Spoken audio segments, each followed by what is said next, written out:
Добар ден на сите, почитувани представници на медиумите, почитувани граѓани. ВМРО ДПМН денеска го покажа своето вистинско, режимско и насилничко лице. Христијан Мицкоски и ВМРО ДПМН повторно застанаа зад насилството, зад осудените насилници.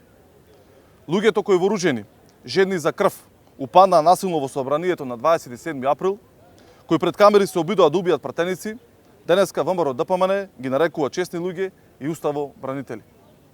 Денеска пратениците од ВМРО ДПМН, наместо зад правдата, зад граѓаните, застанаа зад лица осудени за тероризам. Денеска пратениците од Прилеп, Ана Лашковска и Петар Истевски, заедно со нивниот шеф Христијан Мицкоски, ги испорачуваат нарачките кои стигаат од Будимпешта, да бранат криминал и криминалци.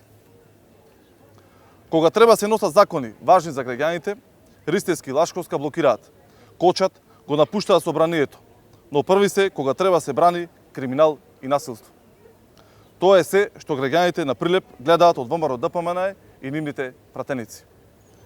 Почитувани, граѓаните постојано ја казнуваат режимската насилничка матрица на ВМРО ДПМН. Прилеп одамна им кажа не на насилниците. Инсталациите на Груевски се поразени од граѓаните на градот Херој. Така ќе биде и на следните локални избори. ВМРО ДПМН, Мицкоски и нивните деструкции одново ќе бидат поразени и уште долго ќе останат во опозиција. Благодарам.